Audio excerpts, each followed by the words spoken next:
В Москве взорвали очередного высокопоставленного военного. Прямо в его BMW X3. За рулем находился Дамир Давыдов, начальник ракетно-артиллерийского управления Вооруженных сил России. Он был подорван недалеко от его дома в микрорайоне для военных в подмосковной Балашихе. В наше время сама по себе это уже как-то не новость. Но мы помним по сообщениям в Блумберге, что Путин проводил совещание и персонально требовал обеспечить безопасность высших офицеров в столице. И вот уже об этом, о том, что распоряжения Путина перестали влиять на реальность даже в таких узких сферах, имеет смысл поговорить. Тем более, что у сюжета этого есть рифмующийся фон – развитие блокады Крыма. Темы эти объединяются одной общей мыслью, которую мы не так давно высказывали, но тогда без яркой иллюстрации. Война порождает дисфункцию государства. Война – такое дело, которое способно генерировать проблемы бесконечно. Каждый день больше, каждый день новые. Каждый день на войну нужно больше денег, чем в прошлый. Больше людей, чем в прошлый. Каждый день горит и взрывается то, что раньше не горело и не взрывалось. И это все надо каждый день тушить, чинить и защищать. В то же самое время ресурсы для такого государства, как Россия, управляемость его вертикали, способность выполнять свои задачи – это все не бесконечно. Рано или поздно государство перестанет справляться. Его перестанет хватать на все. И по любому параметру, от экономики до безопасности, сейчас видно, что хватать перестало. Неуправляемость государства – очень простое явление, которое легко заметить. Это когда решения принимаются, но на реальность никак не влияют. Сегодня приказы отдаются в воздух. Сегодня о неуправляемости этой и поговорим. Прежде чем начнем, напомню, по ссылке в описании мы собрали актуальные способы по обходу ограничений интернета. Среди VPN-ов обратите внимание на VPN Liberty. Сейчас у них 30 дней бесплатно, без привязки карты. Также еще сообщу для тех, у кого иностранная карта или криптосчет. Продолжается марафон «Ты не один» в поддержку политических заключенных. На нем собирают деньги, чтобы купить политзекам еду, лекарства, пополнить в сын счета, оплатить работу адвокатов или поездки родственников на свидание. Если есть возможность, поучаствуйте. Ссылка в описании или пользуйтесь этим QR-кодом.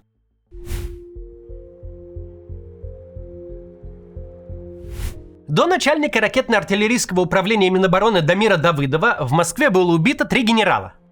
Генерал-лейтенанта Москалика, замначальника Главного оперативного управления Вооруженных сил России, больше года назад взорвали в той же подмосковной Балашихе, на расстоянии в 350 метров, в меньше 5 минут быстрым шагом от погибшего позавчера его коллеги. Месяц назад сразу несколько ведущих американских СМИ, в том числе Bloomberg, опубликовали материалы о том, что Путина очень беспокоит вопрос отстрела его генералов прямо в столице, усеянной камерами и чекистами всех форм и видов.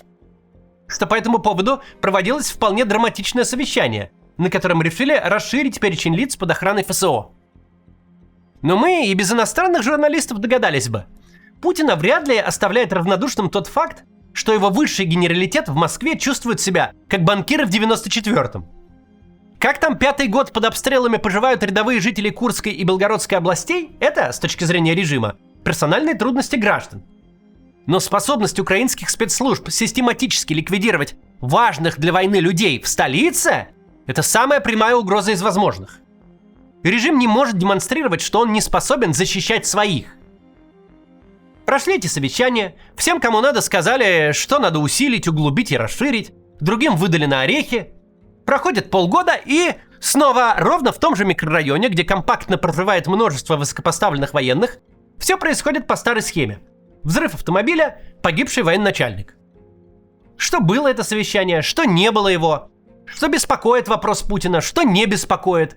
На самочувствие украинских диверсантов в Москве это все, видимо, никак не влияет. Все так же адресно ликвидируют военную верхушку.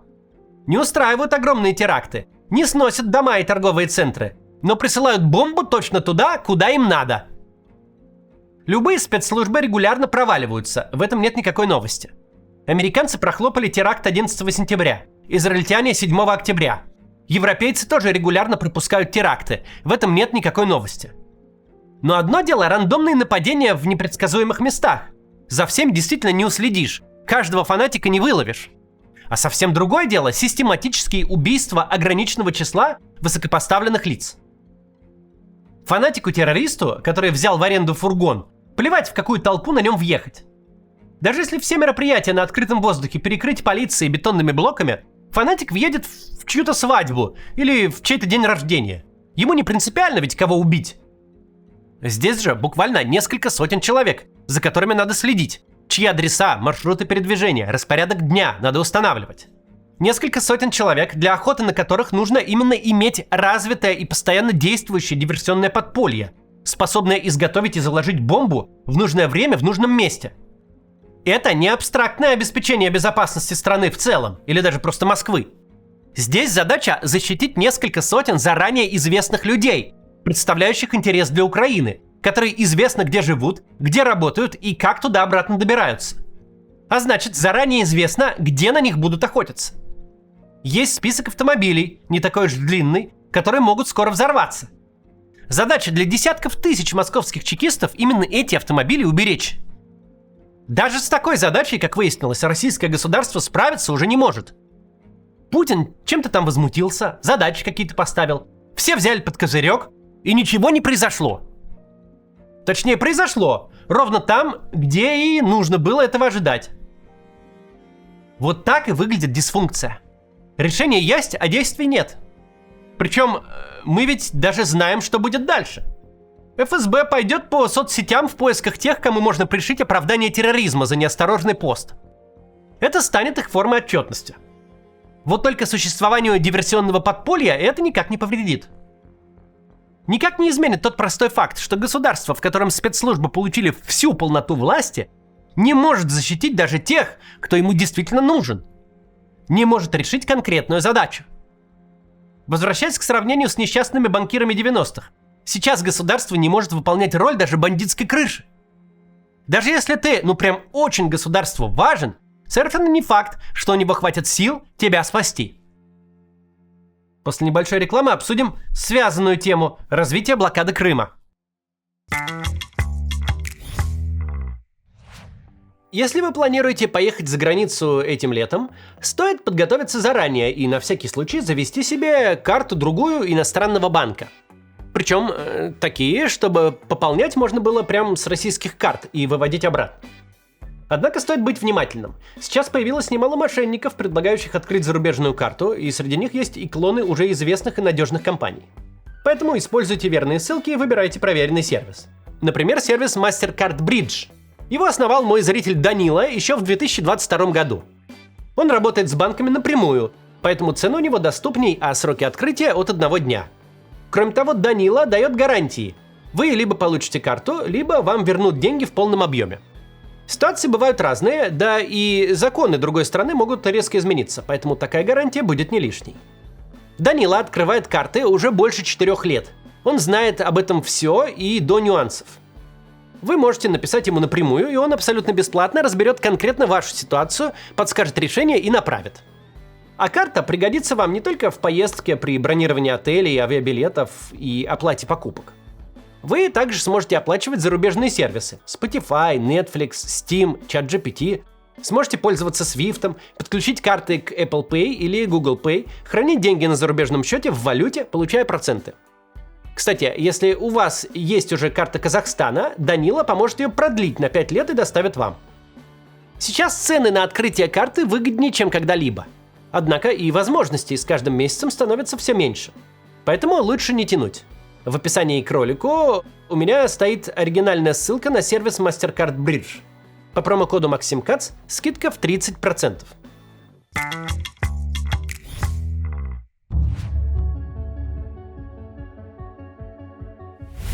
Продолжим. Мы говорили, что государство стало дисфункциональным. Что даже если ты государству важен, не факт, что у него хватит сил тебя спасти. То же самое с Крымом. Крым – особенный регион. С момента аннексии 2014 года российское государство прикладывало сверхусилия, чтобы главный и единственный трофей Владимира Путина содержать в золотой клетке, на самых лучших условиях. Если послушать интервью и выступление нашего главного регионалиста Натальи Зубаревич, можно изумиться. В первые несколько лет после аннексии у Крыма была уникальная для России проблема, которой никогда не было даже у Москвы. Крым просто не мог переварить тот объем субсидий, дотаций и бюджетных инвестиций, которые в него шли. Вложения федерального центра в этот регион превышали масштабы его экономики. Нет в России другого такого места, которая с похожими проблемами хоть когда-нибудь сталкивалась. Или взять, например, Крымский мост. Его построили немногим больше, чем за 2 года. Мы знаем, как в России реализуют большие инфраструктурные проекты. Мост через реку Лена в Якутии обсуждают уже лет 40. Пытаются начать строить уже лет 15. А тут меньше, чем через 5 лет после того, как случилась аннексия, крупнейшее в стране инфраструктурное сооружение уже работало. Крым – это не часть России ни с точки зрения международного права, ни по факту. Крым – это личный королевский домен Путина. Его персональное достижение, видимое на карте. И вот этот личный трофей Путина прямо у нас на глазах блокируют и отрезают от большой земли вооруженные силы Украины. Ситуация развивается настолько стремительно, что ее даже сложно описывать. Очевидно, в Крыму топливный кризис. По сухопутному коридору ездить опасно для жизни. Дроны ВСУ бьют по локомотивам и стараются отрезать еще и железнодорожное сообщение. Уже сейчас мы видим кадры с пустыми полками в супермаркетах. Уже сейчас ни о каком туристическом сезоне речи не идет. Даже люди, готовые к пляжному отдыху в любых обстоятельствах, хоть с пятнами мазута, хоть с нефтяным дождем, отказываются от туров просто потому, что в Крым не приехать и не уехать. К слову, друзья, знаю, такие и среди моих зрителей даже есть. Ну какой Крым? Вы в своем уме? В этом году лучше съездить на Байкал. Понятное дело, что если ситуация будет развиваться так, как развивается, если ВСУ продолжит отрезать Крым, атаковать бензовозы, минировать дороги с дронов, то мы не просто увидим уже отдельные кадры о том, что где-то что-то кончилось, какие-то определенные продукты. Если дело пойдет в том же духе, Крым отрежут от всех поставок и сделают местом непригодным для жизни. Как реагирует российское государство на это? Оно реагирует полной растерянностью. Во-первых, очевидно, для начальства сам факт того, что Украина отрезает Крым от большой земли, стал полным сюрпризом. Цель эта Украины прямо декларировалась с первого года войны. Цель эта совершенно понятная с идеологической точки зрения. Показать путинское бессилие. Понятная и с практической. Крым – это главный тыл всей южной группировки российских войск. Там вся логистика. Цели Украины, как и ее большие успехи в строительстве дронов, ни для кого не новость. Но как только жареный петух клюнул, выяснилось, что никто на этот случай планов не готовил. Что самый важный для Путина регион висит на единственной ниточке сухопутной трассы, которую не защитили хотя бы противодроновыми сетками. Да, существует тот самый Крымский мост, но по нему перевозка топлива и опасных грузов запрещена в принципе. А движение грузового транспорта сильно ограничено. На сайте Минтранса Крыма проезд без ограничений разрешен только легковому транспорту и микроавтобусам. Даже чисто риторически государство будто самоустранилось от того факта, что вокруг Крыма замыкается кольцо блокады. Путин не выступает, мол, подлые враги пытаются заблокировать нашу священную Корсунь, но мы, дескать, уже знаем, что делать. Скоро все разблокируем, а врагов покараем. Не явлено никакой центральной руководящей воли. Разрыв связи Крыма с Большой землей – это проблема властей Крыма. Это они должны давать какие-то невнятные обещания и заверения, что вот-вот в течение месяца топливо и снабжение в целом на полуостров вернутся. Власти Крыма не управляют армией. Им не подчиняется ПВО. Они ничего не могут сделать с доступностью федеральной трассы, идущей через оккупированные территории. Вот она дисфункция. Люди, которые ничего не могут сделать, которые находятся вообще не на том этаже управления, чтобы заниматься такими проблемами. Эти люди раздают обещания, которые заведомо не могут быть выполнены. Причем все знают, что не могут. Для тех же этажей российского государства, которые должны такими вопросами заниматься, президент, правительство, Министерство обороны, для них блокада Крыма будто не существует. Единственная форма, в которой российское государство реагирует на происходящее, это заявление Дмитрия Пескова. Мол, люди сами виноваты, создают на панике себе искусственный дефицит. Это ровно то, о чем мы с вами говорили. С течением войны, с накоплением усталости и исчерпанием ресурсов, российское государство будет просто хуже управляться, будет все больше расхолаживаться. Это мы и наблюдаем. Распоряжения есть, но они просто не выполняются. Спецслужбам сказано пресечь ликвидацию генералов в Москве. Спецслужбы этого не сделали. Как работало успешное диверсионное подполье, так и работает. Крым отрезают от большой земли, и мы не слышим никакого политического заявления по этому поводу. Никаких планов и обещаний от людей, у которых есть ресурсы, исполнять обещания и реализовывать планы. Государство своей войной каждый день зарабатывает новые проблемы и вызовы. Воздушные атаки, диверсии, топливный кризис, локальные экологические катастрофы. Ресурсы же, чтобы эти проблемы разгребать, финансовые, людские и административные, не растут, а сокращаются. Результат предсказуем. По каким-то проблемам распоряжения будут выдаваться, а исполняться не будут. Как в случае с выщелкиванием армейского начальства в Москве. Потому что спецслужбы, заточенные выполнять функции политической полиции, просто не могут справиться с задачей, ради которой вообще-то и существуют. Не могут справиться с диверсионным подпольем. Которое, в отличие от политического активиста или комментатора в интернете, имеет одно неприятное свойство. Оно профессионально прячется и о себе не рассказывает. Оно присылает бомбу куда надо, а не пишет со своего IP-адреса, что войну пора бы заканчивать. С ним сложно, с ним не будет хорошей отчетности, его надо реально искать. Все последние годы спецслужбы затачивались на прямо противоположную деятельность. Не искать тех, кто прячется, а ловить тех, кто громко говорит. Спецслужбам, заточенным на политическое насилие, бессмысленно ставить контрразведывательные задачи. Ровно поэтому Путин, пусть и приказывает, но ничего не меняется, и новая диверсия происходит в сотнях метрах от прошлогодней. Другие же проблемы, такие как блокада Крыма и последовательное разрушение нефтеперерабатывающих мощностей, государство будет просто игнорировать, понимая, что не имеет ресурсов на решение. Ожидая, что время, счастливый случай, еще что-то, их решит само собой. Государство, которое одни проблемы игнорирует, а в решении других не заходит дальше приказов, это и есть государство, которое сломалось на 5-й год войны, которое не работает. Чем больше война будет создавать проблем, тем чаще люди будут такое наблюдать, и в большом, и в малом. То здесь вот нужны деньги, а их нет, и одолжить негде. Там нужны люди, а люди уже в дефиците. Сегодня задача поставлена, а завтра про нее забыли. Когда мы, или военные аналитики, или Z-каналы, когда кто угодно говорит, что Россия надрывается на зашедшей в тупик войне, то именно это в виду и имеется. Вызовы, которые создает война, накапливаются без конца и ограничений. Ресурсы государства же с ними справляться, расти без конца и ограничений не могут. И финансовые, и людские, и силовые. Никакие. Вот так и выглядит война на истощение. Когда все надо делать одновременно и каждый день больше. Нефтяников субсидировать, чтобы цены на заправках не улетели в космос. Генералов охранять. Брать долги, чтобы покрыть имеющиеся. И это все как снежный ком. Сегодня ты тратишь ресурсы на продолжение войны, чтобы потратить завтра еще больше. Те же ли проблемы есть у Украины? Да, война на истощение истощает обе стороны. Но Украина находится в принципиально иной ситуации. Ей некуда отступать, она воюет за свое существование. У нее есть понятная внешняя угроза, которая ведет войну по своей воле, ради борьбы с которой можно мобилизовать силы и ресурсы. У нее есть цель. В режиме самозащиты государства могут жить десятилетиями. В России же ситуация обратная. Россия ни от кого не защищается.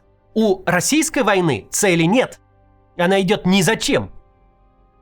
То, что Украина может мобилизовать, Путин может только покупать. И только до тех пор, пока у него есть деньги. Ресурсы уменьшаются по всем фронтам. Война бьет по экономике. Бюджет получает меньше денег. Та же самая война каждый день заставляет тратить больше денег. И это даже нельзя прогнозировать. Сколько придется доплачивать, чтобы цены на заправках совсем уж не улетели вверх? А зависит от того, насколько Украина будет хорошо попадать. Ресурсы истощаются у обеих сторон. Но Украина истощается, чтобы выжить. Россия, чтобы Путина развлекать. Это огромная политическая разница. Выживание самоценно, оно не может надоесть. А вот развлечения Путина надоесть могут всем. До завтра.